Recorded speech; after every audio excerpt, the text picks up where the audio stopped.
हाँ तो नमस्कार प्यारे प्यारे बच्चों, कैसे हो? उम्मीद करता हूँ मस्त हो। मेरे प्यारे विद्यार्थियों, आज हम लोग देखने वाले हैं प्रश्नावली 1.3 का क्वेश्चन नंबर आपका 1। प्रश्नावली 1.3 का क्वेश्चन नंबर 1 क्या कहता है कि सिद्ध कीजिए कि रूट 5 एक अपरिमेय संख्या है। इसको हम लोग बनाएंगे। देखिएगा कैसे सिद्ध करना है। सबसे पहले बात कि इसमें थोड़ा सा लॉन्ग वीडियो होगा, लेकिन सिद्ध रूट 5 को करना है तो थोड़ा सा लॉन्ग और शॉर्ट दोनों विधि में आपको बताऊंगा। तो इस वीडियो को आप अंत तक जरूर देखिएगा, क्योंकि यह परीक्षा में आपके 2 अंक का पूछता है। ठीक है, चलिए सबसे पहले देखते हैं कि यहाँ क्वेश्चन आपका हो गया 1.3 का। रूट 5 एक अपरिमेय संख्या है। तो रूट 5 जो है एक अपरिमेय संख्या है, तो हम सबसे पहले क्या मानेंगे, इस रूट 5 को मान लेंगे कि यह परिमेय संख्या है। यहाँ पर लिखेंगे माना कि, सभी लोग लिखिए माना कि रूट 5 दिया रहेगा, जो दिया रहेगा वही इसको मानना है।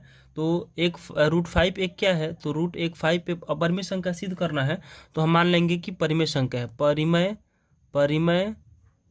संख्या है, ठीक है, संख्या है। यहाँ तक आप मान लिए कि माना कि रूट 5 एक परिमेय संख्या है। अब परिमेय संख्या ये रूट 5 हो गया, इसलिए ये जो रूट 5 है, ये जो रूट 5 आपको दिखाई दे रहा है, ये रूट 5 जो होगा वह p/q हो जाएगा। p/ क्या हो जाएगा? q हो जाएगा। ठीक है, p/q हो जाएगा। ये जो q होता है ना, तो q नॉट इक्वल 0 होता है। तो यहाँ पर लिखेंगे p और q पूर्णांक है। क्या लिखेंगे? p और q एक पूर्णांक है। क्या लिखेंगे दोस्त? एक पूर्णांक है। p और q जो होंगे क्या होंगे? एक पूर्णांक होंगे। ये आप लिख लीजिएगा, पूर्णांक हैं। तथा q जो है ना, q नॉट इक्वल 0 है। q not equal to 0। ठीक है ना, इस बात को आप ध्यान रखेंगे, इस बात को आप टोटली लिख लेंगे। ठीक है, उसके बाद से क्या करेंगे, अब देखेंगे कि p और q में यहाँ भी 1 है और यहाँ भी 1 है, तो p और q में 1 उभनिष्ठ गुणनखंड है। तो यहाँ पर लिखेंगे p और q में, यहाँ लिखेंगे p और q में उभयनिष्ठ गुणनखंड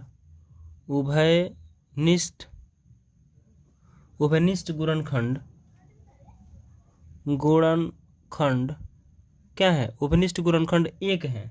क्या है? 1 है। लिखेंगे केवल एक है। सबको दिखाई दे रहा है? एकदम आराम से समझिए। क्या कहना है कि p और q में उभयनिष्ठ गुणनखंड कितना है? केवल 1 है। अब क्या करेंगे, इसके बाद दोनों तरफ वर्ग करेंगे। तो यहाँ पर लिखेंगे दोनों तरफ वर्ग करने पर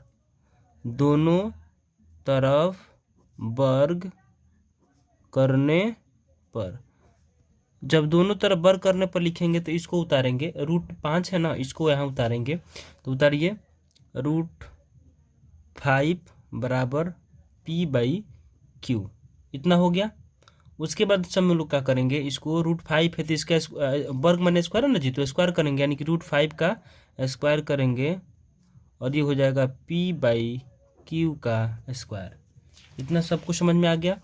फिर इसके आगे क्या करेंगे, इसके आगे रूट 5 का स्क्वायर से रूट को कैंसिल करेंगे, तो ये हो जाएगा 5, ये हो जाएगा आपका p², ये हो जाएगा q²। ठीक है, उसके बाद से आप ध्यान से देखेंगे तो यहाँ से हम क्या कर सकते हैं, इसको क्रॉस कर सकते हैं, इसको इसके साथ कर सकते हैं। मतलब क्या हो सकता है कि 5 हो जाएगा, q² हो जाएगा और ये हो जाएगा p²। और यहाँ से q² का वैल्यू निकालना होगा, तो यहाँ p² हो जाएगा और ये हो जाएगा 5। आपको ये दिखाई दे रहा है? अब यहाँ पर कैसे लिखते हैं, इसका मतलब क्या होता है कि p² जो है इसमें 5 से भाग लग जाएगा। p² में क्या होगा? 5 से भाग लग जाएगा। तो अब हम क्या करेंगे कि p² को 5 से भाग देंगे। तो लिखेंगे चूंकि, यहाँ पर लिखेंगे चूंकि, चाहे इसलिए लिखे ना, इसलिए देखिए p² 5 से विभाजित है। p² जो है किससे विभाजित है? 5 से विभाजित है, तो p भी 5 से विभाजित होगी। ठीक है ना, p² 5 से विभाजित है, लिखिएगा p, इसलिए p² देखो सबसे अच्छा तरीका होगा कि p² 5 से विभाजित है, तो सबसे पहले लिखेंगे p², चूंकि लिखिए ना, कोई दिक्कत नहीं है, चूंकि लिखिए आप, चूंकि ऐसे बनाइए, चूंकि, ठीक है, एक बिंदु ऊपर इसलिए नीचे हो गया ये कल्टी, और इसको लिखिए चूंकि ऊपर 2 होता है, नीचे 1, ठीक ना। तो चूंकि क्या लिखिएगा, चूंकि p² 5 से विभाजित है। क्या लिखिएगा? p² 5 से विभाजित है, तो लिखिए चूंकि p² 5 से विभाजित है, विभाजित है, ठीक है ना। देखो पी स्क्वायर 5 से विभाजित है तो पी भी क्या होगी, तो पी भी 5 से विभाजित होगी, विभाजित होगी, ठीक है। पी भी क्या होगी, 5 से विभाजित होगी। इतना क्लियर हो गया। अब देखो ध्यान से, जब पी स्क्वायर 5 से विभाजित हो रहा है तो पी को भी 5 से, जैसे पी स्क्वायर का मतलब क्या होता है 25 होता है, तो 25 से भी 5 से भाग लग जाएगा। और पी का मतलब अगर 5 मान ले तो 5 से भी 5 से भाग लग जाएगा। इतना क्लियर हो गया। अब क्या करेंगे हम लोग, ध्यान दीजिएगा। अब हम क्या करेंगे, पुनः माना की लिखेंगे यहाँ पर, पुनः माना की। अब क्या मानना है, पुनः माना की। जैसे अब ध्यान दीजिएगा यहाँ पे हम लोग सिद्ध करने वाले हैं क्या, तो हम लोग √5 सिद्ध करने वाले हैं। तो जब √5 सिद्ध करना होता है तो हम लोग मान लेते हैं कि जो यहाँ पर p है, इसी को मान लेते हैं कि p बराबर 5 रूट सिद्ध करना है ना, p बराबर 5m इसको मान लेना है। अगर मान लीजिए कि हमको √2 सिद्ध करना है तो यहाँ पर p बराबर √2 2m मान लेंगे, ठीक है ना। अगर 3 सिद्ध करना होगा तो 3m मान लेंगे। इस बात को आप ध्यान रखेंगे। जहाँ m एक पूर्णांक है, m क्या है बाबू, जहाँ m एक पूर्णांक है, m एक क्या है, m एक पूर्णांक है। इस बात को आप याद रखेंगे, ठीक है। m एक क्या है बाबू, पूर्णांक है। ध्यान रखिएगा क्यू स्क्वायर बराबर पी स्क्वायर बटे 5 है, इसको यहाँ नोट कीजिए। देखिए क्यू स्क्वायर बराबर पी स्क्वायर बटे कितना, 5, ठीक है। 5 हो गया। अब देखिएगा, अब हम क्या करेंगे ना कि p के जगह पे 5 को रख देंगे। p के जगह पर कितना रखेंगे, 5। जैसे क्यू स्क्वायर हो गया और यहाँ पर p के जगह पर 5m है ना, तो 5m का होल स्क्वायर कर देंगे। अब बटा कितना हो जाएगा, 5 हो जाएगा। इस बात को आप ध्यान रखेंगे, ठीक है। अब इसको नेक्स्ट, अब आगे क्या करेंगे, इसका स्क्वायर कर देंगे, 5 से 5 को काट देंगे, ठीक है ना। चलिए अब ध्यान दीजिएगा, यहाँ से इसके साथ इसको गुना कर सकते हैं ना जी। यहाँ पी स्क्वायर के बदले कितना रखना था, 5 रखना था। मतलब क्या हुआ कि हम लोग यहाँ लिख चुके थे क्यू यहाँ पर 5m का स्क्वायर बटा कितना, 5। अब ध्यान दीजिएगा, तो ये हो जाएगा क्यू स्क्वायर और ये क्या हो जाएगा बाबू, 5 पचे 25, ये हो जाएगा 25m स्क्वायर बटा कितना, 5। 5 से कम 5 है, 5 पचे 25, जब कटेगा तो ये हो जाएगा क्यू स्क्वायर, ये हो जाएगा कितना, 5m स्क्वायर। 5m स्क्वायर हो गया ना। अब हम क्या करेंगे, 5 को इधर भेज देते हैं। 5 को इसके पास अगर भेज देते हैं तो इसको हम ऐसे लिख सकते हैं, क्यू स्क्वायर बटे कितना, 5 बराबर हो जाएगा m स्क्वायर। काम खत्म। अब हम क्या करेंगे, इस m स्क्वायर को एक जगह इधर फेंक लेते हैं बाबू, फेंक दो बाबू। m स्क्वायर बराबर इस हो सकता है क्यू स्क्वायर बटा कितना, 5। अब ध्यान से देखेंगे तो यहाँ पर q के नीचे 5 है और उधर p का नीचे कितना दिखा रहा था, ध्यान दीजिएगा। यहाँ आपको p के नीचे 5 दिखा रहा है और वहाँ आपको पी स्क्वायर बट्टा 5, यहाँ हो गया पी स्क्वायर बट्टा 5 और उधर दिखा रहा था आपको पी स्क्वायर बट्टे क्यू स्क्वायर बट्टे 5। तो इसका मतलब हुआ कि p में 5 है, p में 5 है और q में भी कितना है, 5 है। तो इसका मतलब हो गया कि p और q में क्या होता है, अविभाज्य गुणनखंड कितना हो रहा है, 5 हो रहा है। तो अब इसका मतलब कैसे लिखेंगे, उसका लिखे थे क्यू स्क्वायर, यहाँ p था तो p स्क्वायर लिखे थे, तो यहाँ q है तो q स्क्वायर लिखे, तो लिखेंगे कि q स्क्वायर 5 से विभाजित है। लिखिए यहाँ पर क्या लिखेंगे, चूंकि q स्क्वायर यहाँ पर क्या लिखा जाएगा जी, चूंकि q स्क्वायर यहाँ पर लिखेंगे, चूंकि q स्क्वायर 5 से विभाजित है ना, तो q भी क्या होगी, q भी 5 से विभाजित होगी, 5 से विभाजित होगी, ठीक है। चूंकि क्यू स्क्वायर जो है, अगर यहाँ पर हम ध्यान दीजिएगा, अगर यहाँ पर 5 रख दे तो 5 का स्क्वायर 25 होता है, तो कट जाएगा। अगर यहाँ पर 5 केवल रख दें तो भी कट जाएगा। तो क्यू स्क्वायर जो है ना 5 से विभाजित है, तो जो क्यू होगी वह भी 5 से विभाजित होगी। इस बात को आप ध्यान रखेंगे। अब देखेंगे कि पी और क्यू में पहले एक गुणनखंड था, अब क्यू में 5 हो गया और पी में भी 5 हो गया। तो अब लिखेंगे, अब यहाँ पर लिखेंगे अब p और q में उभनिष्ठ गुणनखंड 5 है। लिखेंगे पी और क्यू में उभयनिष्ठ गुणनखंड कितना है? 5 है। कितना बाबू? 5 है। जो इस बात का विरोध करता है कि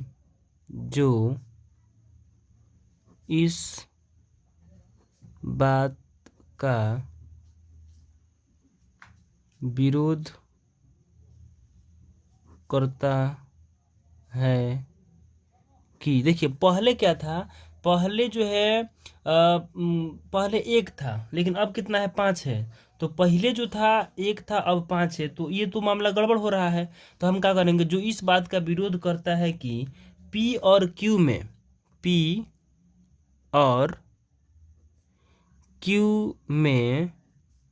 उभयनिष्ठ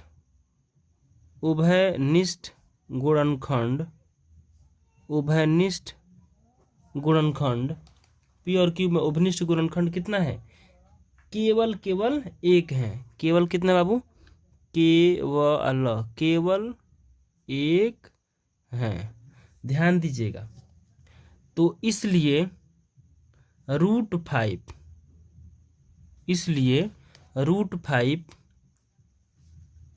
एक अपरिमेय संख्या होगा। अपरिमेय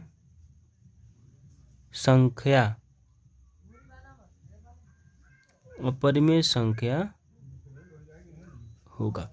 एक बार फिर से इसको रिकॉल कर लेते हैं, ठीक है? ध्यानपूर्वक देखिएगा। देखिए यहाँ हम लोग सबसे पहले क्या करेंगे, माना कि √5 जो है एक परिमेय संख्या है। जब यह परिमेय संख्या हो जाएगा तो यहाँ पर हम लोग क्या करेंगे, यहाँ पर इसलिए कर देंगे √5 को हम लोग परिमेय संख्या माने हैं तो P/Q कर देंगे। P और Q एक क्या होता है? पूर्णांक होता है, और Q ≠ 0 होता है, तभी आप परिमेय संख्या होगा, ना तो परिमेय गलत हो जाएगा ये ना, आपका ये जो पूर्णांक बन ही नहीं पाएगा, भिन्न बन ही नहीं पाएगा।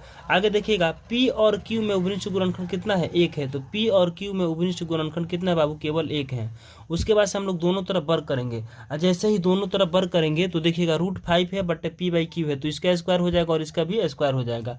उसके बाद से हम लोग क्या करेंगे, ये स्क्वायर से रूट कैंसिल होता है, तो स्क्वायर से रूट कैंसिल करेंगे तो यहाँ 5 हो जाएगा। P का स्क्वायर P हो जाएगा, Q स्क्वायर हो गया। आगे देखिएगा ध्यान से, तो आगे हम लोग क्या किए हुए हैं, यहाँ पर इसके साथ Q यहाँ पर बटा 1 कर सकते हैं ना जी, यहाँ पर बटा 1 कर सकते हैं। तो Q में 5 से गुना करेंगे तो 5Q² बराबर हो जाएगा P², और Q² का मान तो यहाँ पर गुना में है तो ये बट्टा में चला गया, ठीक है। अब यहाँ पर देख रहे हैं कि ये 5 हो रहा है और P² है, इसका मतलब होता है कि P² में 5 से भाग लग जाएगा।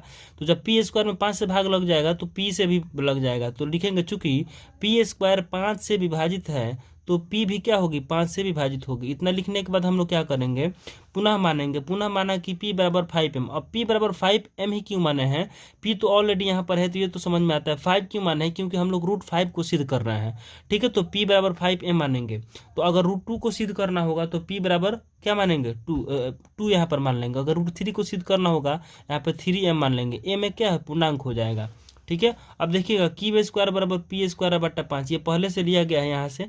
ये वाला उसको यहाँ उतार दीजिए और P के जगह पर क्या रख दीजिए? 5m², यानी कि 5m रख दीजिए। प्रश्न में जो स्क्वायर है तो स्क्वायर रख दीजिए, m कर दीजिए, यहाँ पर बटा कर दीजिए। 5 × 5 = 25 कर दीजिएगा, ठीक है। अब देखिए आगे क्या करेंगे हम लोग, यहाँ पर 5 × 5 = 25 कर देंगे। 5 से कम 5, 5 × 5 कट कर जाएगा तो Q² हो जाएगा, और Q² बराबर 5 का m² हो जाएगा। अब देखिएगा 5m² हो जाएगा तो इसको हम बटा 1 लिख सकते हैं। अब हम Q 5 गुना में है तो इसको इधर भेजे हैं तो ये हो जाएगा आपका m²। अब इसको इधर और इसको इधर कर सकते हैं तो m² बराबर इतना हो जाएगा।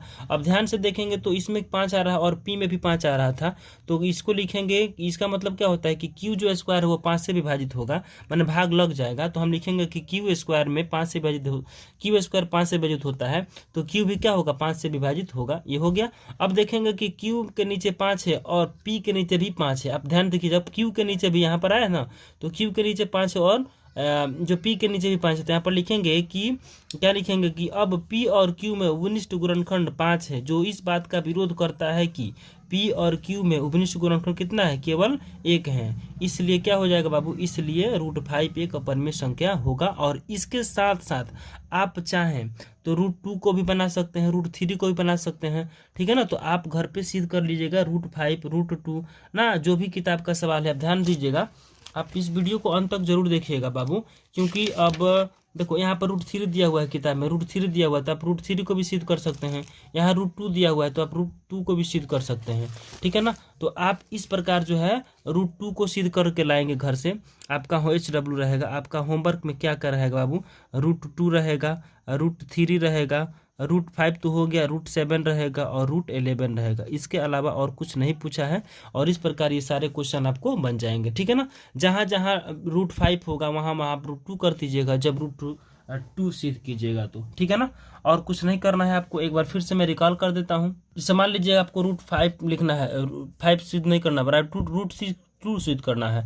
अब √2 की जगह पर क्या लिखेगा, यहाँ पर 5 की जगह √2 एक अपरिमेय संख्या है, तो √2 बराबर p/q हो जाएगा। सारा कुछ वही रहेगा, ये सब कुछ वही रहेगा, और यहाँ पर √2 हो जाएगा, बाकी सब कुछ सेम टू सेम रहेगा। तो p² बटे यहाँ पर 2 आ जाएगा। यहाँ पर p² 5 की जगह पर आप 2 कर दीजिएगा, ठीक है। p बराबर 2m मान लीजिएगा, है ना, और यहाँ पर 5 हो जाएगा, सब जगह 5 हो जाएगा, ठीक है। सॉरी, 5 की जगह 2 हो जाएगा, और यहाँ 2 हो जाएगा, फिर यहाँ पर 2 हो जाएगा, यहाँ 2 हो जाएगा, ठीक है ना। सब कुछ काट पीट करके q² बटे कितना आ रहा है, 5 आ रहा है, तो q² बटे 2 आएगा। और फिर यहाँ पे क्या कीजिएगा, q² से 2 से विभाजित होता है तो यहाँ पर 2 लिखिएगा, 5 है तो 2 से विभाजित होता है तो q भी क्या हो जाएगा, 2 से विभाजित हो जाएगा, ठीक है ना। p और q में उभनिष्ठ गुणनखंड 5 है तो उसमें 2 आएगा।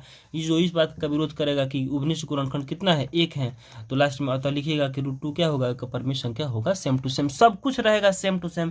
केवल आपके √2 की जगह पर √2 होगा, 5 की जगह पर 5 होगा। आई होप, मैं आशा करता हूँ कि ये आपको वीडियो बहुत अच्छा लगा होगा। अगर यह वीडियो आपको अच्छा लगता है तो आप अपने दोस्तों के साथ भी शेयर कर सकते हैं। जय हिंद, जय भारत।